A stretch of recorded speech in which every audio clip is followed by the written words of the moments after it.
Good evening, my brothers and sisters.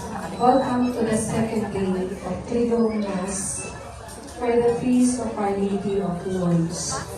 Let us all include for this Mass intention, Thanksgiving of Bautista family, the St. Joseph the Worker Chapel servants, Landicho and Redosa family, Mr. and Mrs. Cortez and family, Roger and Belen Arenas family, Mr. and Mrs. Virgilio Flores family, Rosana Domingo and family, Evelyn Turano and family, and for the personal intention of Bon Turano, John Mark Domingo, John Antonio Domingo, healing and speedy recovery of Jennifer Catilobo, Leia Dual, Eves Catilobo, and birthday Thanksgiving of Angel Marie Domingo.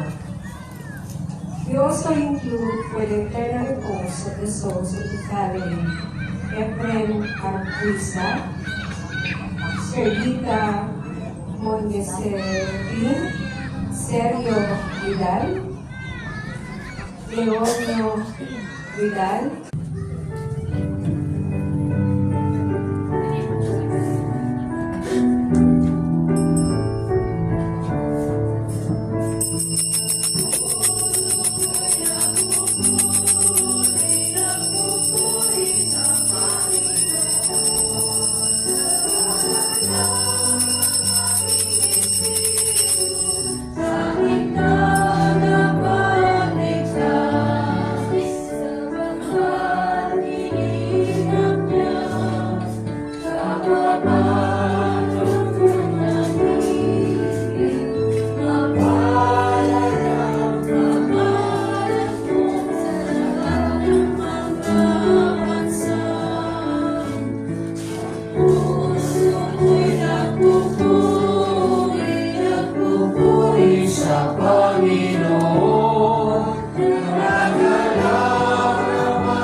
In the name of the Father, and of the Son, and of the Holy Spirit. Amen.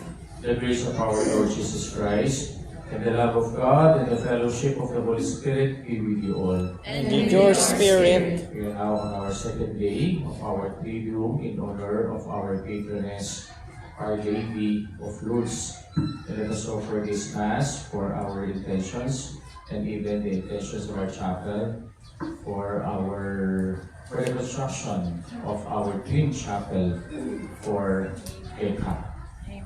Gathering together in this Eucharistic banquet, let us now go to mind our sins and ask the Lord for His pardon and for His strength. You were sent to heal the contrite of heart. Lord, have mercy. Lord, have mercy. To all sinners, Christ have mercy. Christ, have mercy. You are seated at the right hand of the Father to intercede for us. Lord, have mercy. Lord, have May mercy. Almighty God have mercy on us, forgive us our sins, and bring us to life everlasting. Amen. Let us pray. Keep your family safe, O Lord, with unfailing care, that relying solely on the hope of heavenly grace, they may be defended always by your protection. Through our Lord Jesus Christ, your Son, who lives and reigns with you, in the unity of the Holy Spirit, one God, forever and ever. Amen. Amen.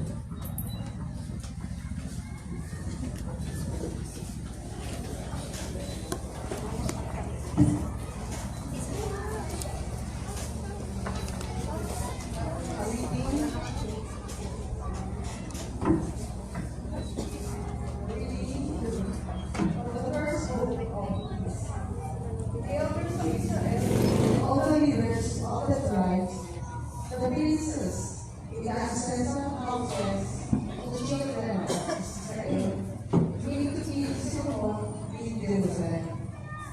To bring up the ark of the Lord's covenant from the city of David, which is Zion. All the people of Israel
from above. There was nothing in the dark but the two stone tablets which Moses had put there at Horeb. When the Lord made a covenant with the children of Israel at their departure from the land of Egypt, with the priests at the holy place, the cloud filled the temple of the Lord, so that the priests could no longer be served because of the cloud.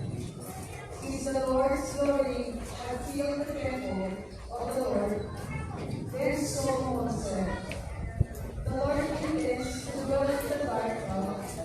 I have fully built you a priestly house, a dwelling where you will abide forever." The word of the Lord. Thanks be to God. Lord, go up to the place of your rest. Lord, Go up to the base of your rest. Behold, we heard of it in Ephrathah. We found it in the fields of God. Let us enter into his dwelling. Let us worship at his footstool. Lord, go up to the place of your rest. Advance, O Lord, to your resting place. You and the ark of your majesty. To your priests be clothed with justice. That your faithful ones shall be merrily for the Lord. For the sake of David, your servant, rejected the plea of your anointed. Lord, go up to the place of your rest. Please stand for the gift.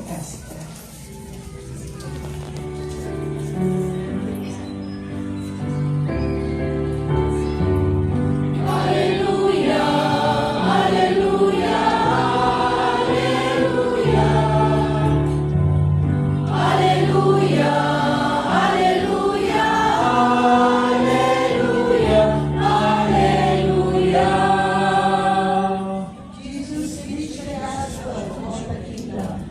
And cure every disease among the people.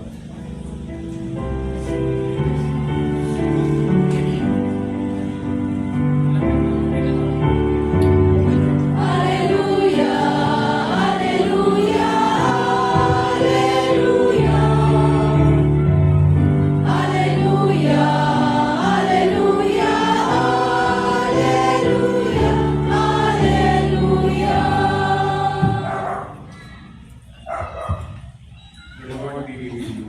And with your spirit.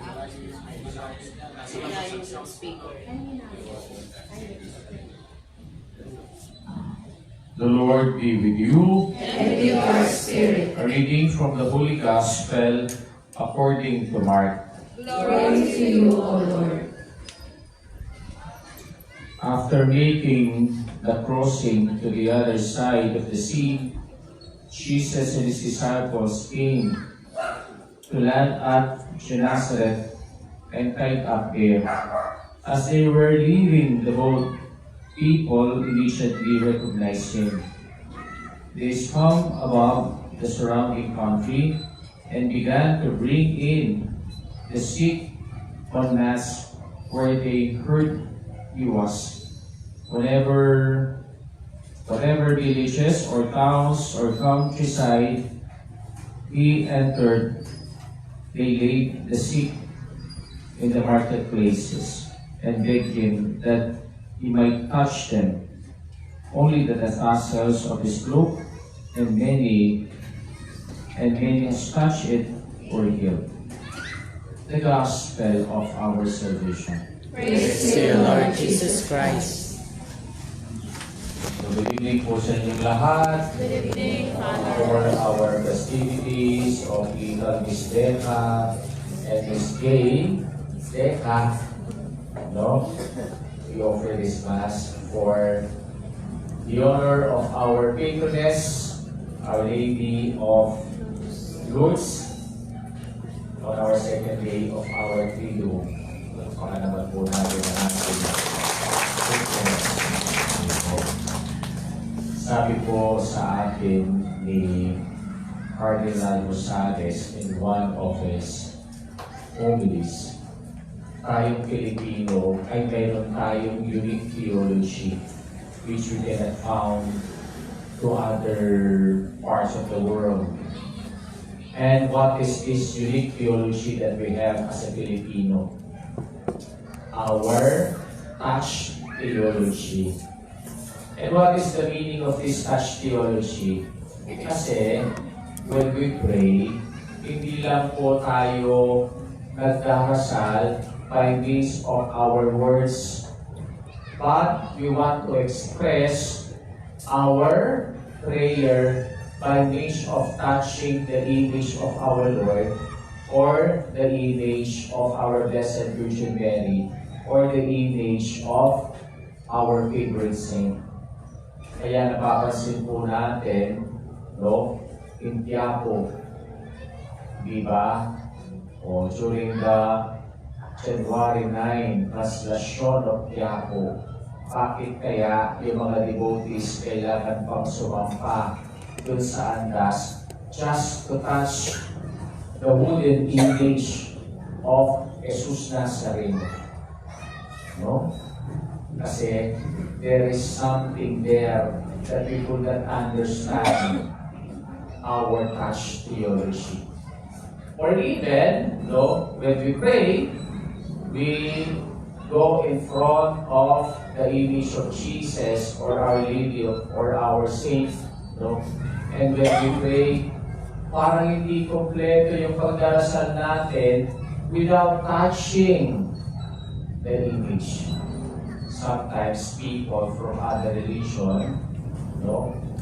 O inakatsawan tayo. Bakit daw tayo sumasamba sa bato o sumasamba tayo sa kahoy, no? O sa mga imahe? Hindi nila alam at hindi naiintindihan this unique theology that we have. This touch theology. Bakit daw tayo mayroong ganong theology? Kasi mayroon tayong ugaling very unique as a Filipino. Mahilig tayong mga labit. Diba? Okay, to translate the word theology, the word labit into English. Sige. Awak yun, diba? Awak yun, diba? There is no such a thing, no? Kalabit in other language. Oh. Tayo lang. Which is very unique for us Filipinos. Diba? Oh. Kasi, ugali natin yun. Pag nagkukwento ka, o may sinasabihin ka, pag hindi kanya pinapansin na ginagawa mo, pinakalamin mo. Oh. To gain attention. Diba? Hoy, makinig ka na. Hindi ka na nakikinig sa akin eh. Hoy, napapansin mo ba ako? Diba? Sa other nation, hindi natin pwedeng gawin yan. Sasampahin. O sa Amerika, hindi mo pwedeng gawakan niya. Gawin yun. Galing ka niya. No? Pero kaya sa Pilipino, okay lang. Kasi, part yun ang ating tradition. And we transmit it through our faith. No? This uniqueness of our touch theology. No? Why? Because we want to recognize the presence of the person that you want to talk to. No? In our first reading, napakaganda. No? Kasi ito yung pinagawa na ng temple ang Ark of the Covenant.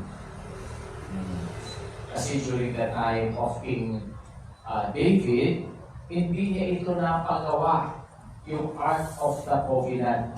Ano ba kasi yung Ark of the Covenant?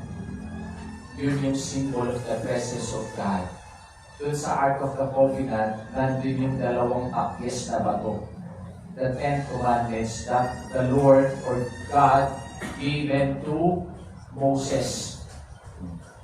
So, dahil sila ay naglalakbay, saan lang nila nilalagay yung Ark of the Covenant? Doon sa tent. No? Naka-tent lang. No? Kaya yun ang parang kinalungkot ni David na siya ay nakatira sa isang magandang palasyo. Pero ang Ark of the Covenant, the symbol of the presence of God, wala siyang tirahan. That is why in our first reading, on the book of Kings, during the time of King Solomon, one of his greatest accomplishment as a king was the construction of the temple for our Lord. And then, during the construction, sino nagbigay ng design about this Ark of the Covenant? God Himself. Kaya, kung mapapansin natin, binigay niya yung instructions, di ba? Pero nagbabantay ng mga images. At yun yung images na nagbabantay sa Ark of the Covenant. Yung angels, di ba? Tapos yung ibang sekta, kinakantsawan tayo, at daw tayo may mga images sa simbahan natin. Looking at our first reading, God Himself instructed the design of the Ark of the Covenant with the images of angels. And this Ark of the Covenant is the very presence of God on earth. That is why during the dedication of the temple, hindi na nakapag-misa yung pare. Bakit? Kasi napuno ng puting clouds yung Holy of Holies kung nasaan doon yung Ark of the Covenant. Which means, on that area of Holy of Holies, there is the presence of God. Tayo sa mga simbahan natin, di ba, may mga tabernacle tayo. At nandun yung presence of God. Kaya sa isa sa mga dasal natin, para sa ating community sa Beta, sana magpunta tayo ng chapel. At magkaroon ng this realization, kailan ba yung mangyayari? This coming March now. Ang tagal natin nilintay since the time of Apong Deo. And then they promised us na bibigyan na tayo, but ang hirap kumuha ng building permit from the city of Angeles. Diba? Thanks be to God, nag-grant na rin. After 6 months, nag-hintay natin. So yun, maraming salamat. So ito na.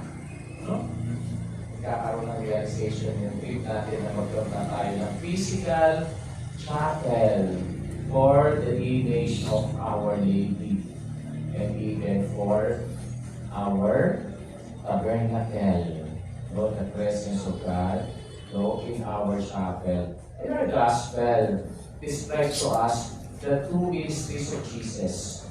And what are the two ministries of Jesus? The ministry of preaching and the ministry of healing. Kaya, this God is not a distant God, but is a God of presence. That is why we also call Him Emmanuel. God is with us. Looking at our gospel, hindi tayo ang lumalapit sa Diyos para tulungan niya, kundi ang ating Panginoon, siya ang lumalapit sa atin. After, nagaling siya sa other side of the sea, He crossed the Sea of Galilee, the Sea of Gennesaret, and He went to the people.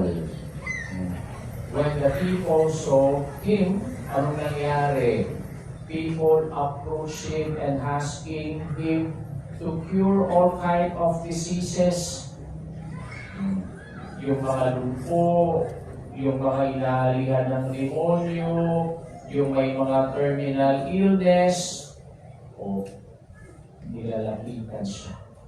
At alam nyo, kung ano yung what is interesting in our gospel mentioned about our touch theology. Why? Kasi dito sa gospel natin, even they only touch the tassel of his cloak. Oh, they were healed. Kahit mahawakan lang yung laylayan ng kanyang damit, sila ay gumagaling. Kaya po, itong touch theology na ito pala ay biblical. Hindi lang pala natin gawa-gawa bilang mga Pilipino. Hindi lang pala ito part ng ating tradition na mahilig tayong mga labit. No? Even the people of Israel in our gospel, mahilig din pala silang mga labit. No? Yung awakan mo ang laylayan ng damit ni Kristo, at ibig sabihin, no, you recognize His presence. And even, no, kumain ng ating Our Lady of Lourdes. Oh, actually po, dun sa Lourdes, siguro some of you already visited Mazaliel, so yung sa grotto ng Lourdes, no? Ako po, swerte ko nakarating na ako sa lugar na yun. Pag doon ka, talagang you really feel the presence of the divine. Makikita mo lahat yung mga may sakit na nandoon. No? Pero, pag nakita mo yung mga miracles na nangyayari, ay mga testimonies sa mga tao, siguro sabihin mo, really this place is the place of the presence of God. Not only the presence of the Blessed Virgin Mary. No? Kasi yun ang binigay na natin naliliti sa missionary of Lourdes. Ano kasi pangalan niya? Ano pangalan ng missionary? Si Bernadette Soubirous. Si Bernadette Soubirous. No? Yun ang promise na binigay sa kanya ng Blessed Virgin Mary. Kasi ang dami mga taong ayaw maniwala, no, of the presence of Our Lady, no, on the apparition of Our Lady of Lourdes. Para maniwala ang tao, anong pinangako niya? The miracle of healing. No? The miracle of healing. Kaya yung isang sign of that miracle ay yung miracle of the water, yung bukal. No? Kasi si Bernadette Soubirous, sinabihan ng Our Lady, magbungkal ka dyan. May lalabas na tubig. Nagbungkal siya na nagbungkal. Pinagtatawanan siya ng mga tao. At lumabas yung putik. Sabi ng Our Lady, inumin mo. Bakit pinainom niya? Kasi yung kanyang sign of humility, the sign of her obedience to the Lady. And then, ano ngayon yung tubig na yun? Yun ang tubig na tinupo ng mga tao pag-ubod sa Lourdes. Kasi ngayon itong healing power. No?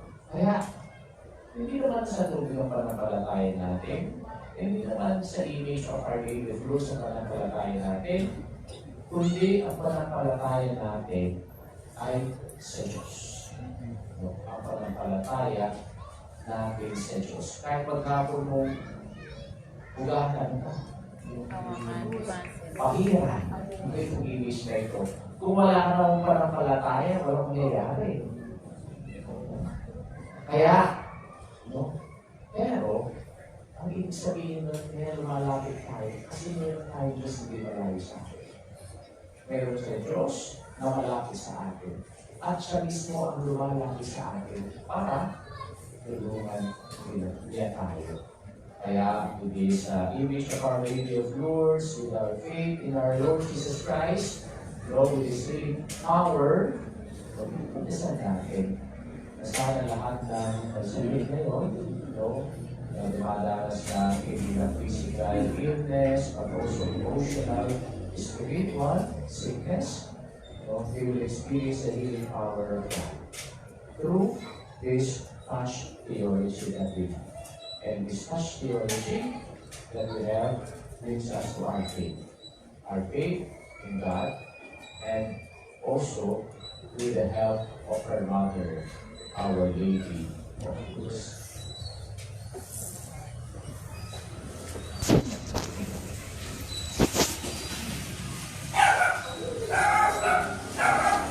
Such was Jesus' power to heal and even touching the tassel of his cloak produce healing. Let us have recourse to Jesus to heal our wounded selves and our wounded world. For each petition we pray. Lord, hear our prayer. Lord, hear our prayer. Grant those suffering from illness may find a full, speedy recovery and may turn to God with praise and thanksgiving. We pray. Lord, hear our Lord, prayer. hear our prayer.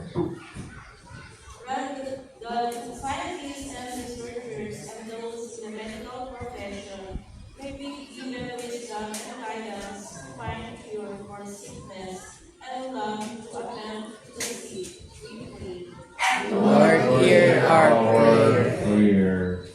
Grant that those who offer their lives to attend to people in times of epidemic and conflicts may soon contain eternal reward in heaven. We pray. Lord, hear our prayer. Grant mercy to those died and sweat and consolation for their grieving families. We pray. Lord, hear our prayer. prayer. Grant rest and recovery to the mother earth as people respect nature and put a stop to the destruction of the environment. We pray. Hear our prayer. In a special way, we pray for our intentions and for the intentions of our community, for the construction of our chapel. We pray to the Lord. Lord, hear our prayer. In the silence of our hearts, let us now pray for our personal intentions.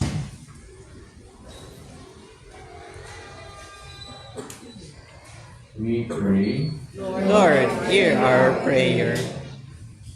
Lord, through the intercession of Mary, Our Lady of Lourdes, health of the sick, bless those who take part in Jesus' pain to carry the sins and sickness of the world.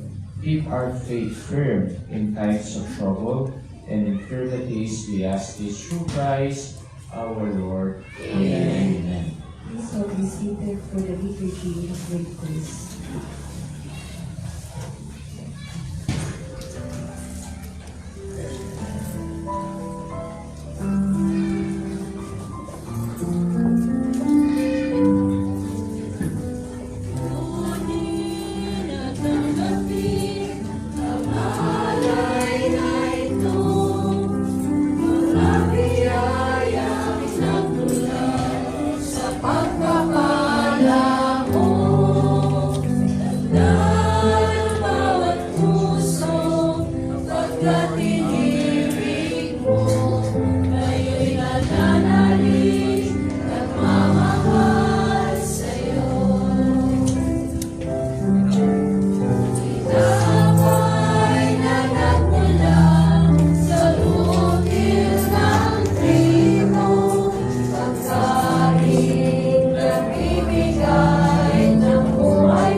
in our frailty, grant we pray that they may become for us now the sacrament of eternal life through Christ our Lord. Amen. The Lord be with you. And your spirit, Lift up your hearts. lift them up to the Lord. Let us give thanks to the Lord our God. It's right and just. It is truly right and just, our duty and our salvation, always and everywhere, to give you thanks, Father most holy, through your beloved Son, Jesus Christ, your word, through whom you made all things, whom you sent as our Savior and Deliverer, incarnate by the Holy Spirit and born of the Virgin, fulfilling your will and gaining for you a holy people, he stretched out his hands as he endured his passion, so as to break the bonds of death and manifest the resurrection. And so with the angels and all the saints, we declare your glory as with one voice we acclaim.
Take this for you and eat of it, for this is my body, which will be given up for you.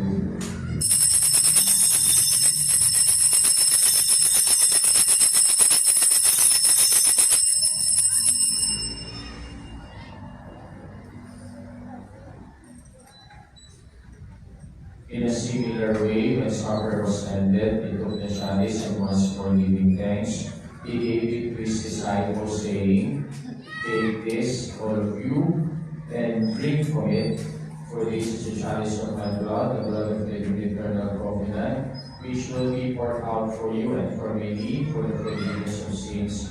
Do this in memory of me.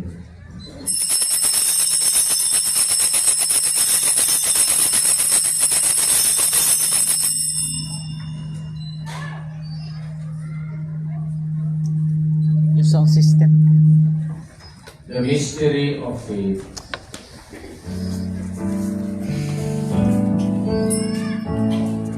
We eat His bread and drink His cup. We proclaim your death, O Lord, until you come. Celebrate the memorial of his death and resurrection, we offer you, Lord, the bread of life and the chalice of salvation, giving thanks that you have held us worthy to be in your presence and minister to you. Humbly we pray that partaking of the body and blood of Christ, we may be gathered into one by the Holy Spirit. Remember, Lord, your church is spread throughout the world and bring her to the fullness of charity.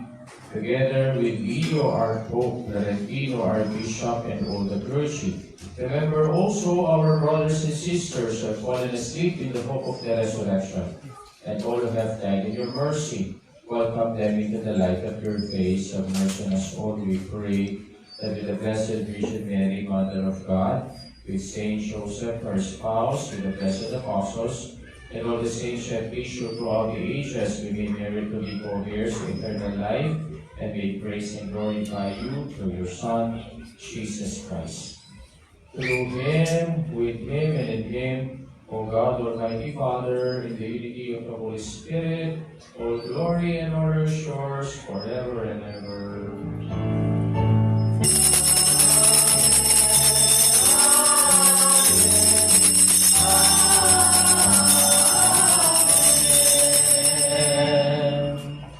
At the Savior's command, informed by divine teaching, we dare to say,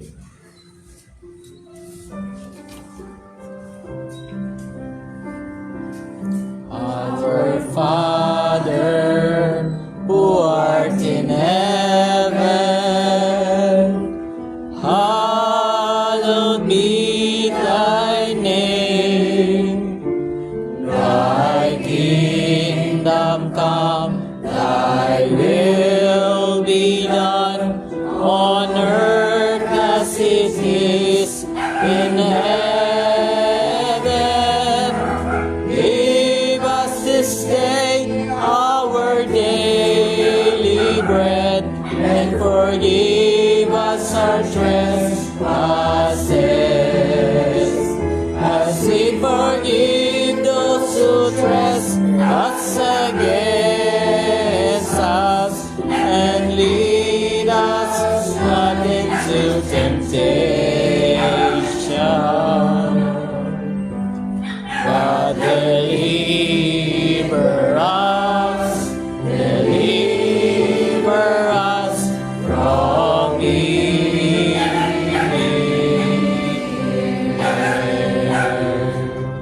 deliver us, Lord, be free from every evil. Graciously grant peace in our days, that by the help of your mercy we may be always free from sin and safe from all distress, as we await the blessed hope and the coming of our Savior Jesus Christ. For the kingdom, the power, and the glory are yours, now and forever. Lord Jesus Christ, who said to your apostles, peace I give you, and my peace I give you. Look not on our sins, but on the faith of your church, and graciously grant her peace and unity in accordance with your will, who live and reign forever and ever. Amen. The peace of the Lord be with you always. And your spirit. As our praise Father, the sign of peace. Peace, peace po, peace, peace po, peace. Peace po, peace po, peace, peace. Lamb of God, who take away the sins of the world, have mercy on us. Lamb of God, who take away the sins of the world, have mercy on us. Lamb of God, who take away the sins of the world, grant us peace.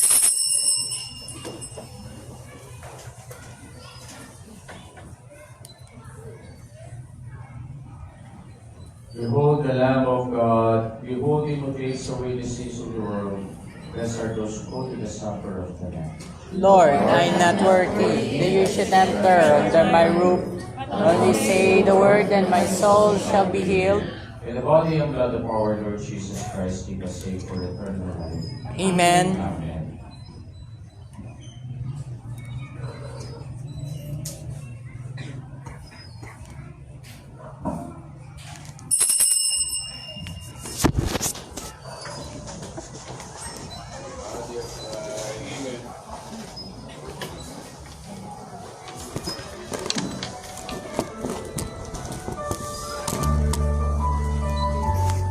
Body of Christ,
Let us pray.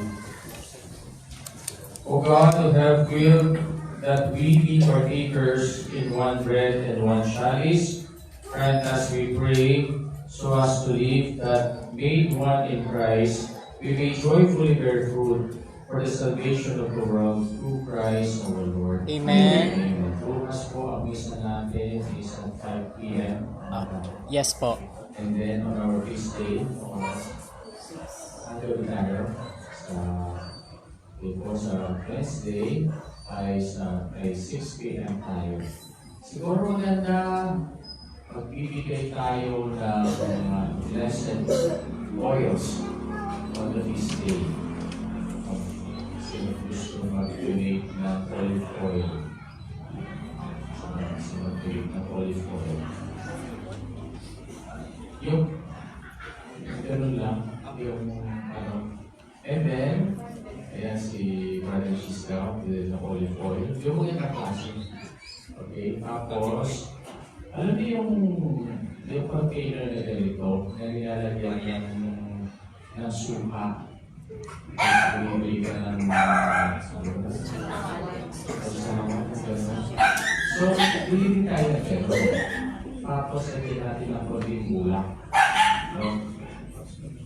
Dapat available na sa bukas. Kasi, mag-bless natin bukas, and then, on the feast day, doon natin ito i-distribute in Our Lady of Lourdes. No? Kaya, pwede gamitin yun for healing.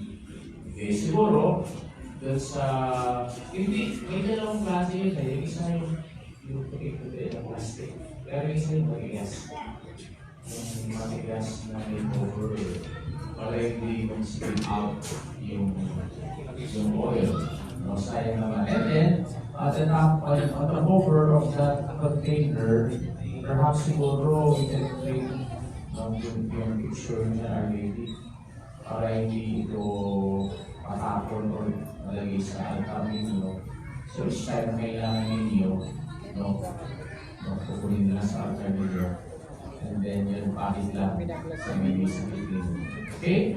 So bukas sabihin mo lang. Okay, yung container. Wala na po. After po nito, meron po tayong palabas doon sa Little Miss Deca and Miss Gay. Miss Quinten. Miss Quinde.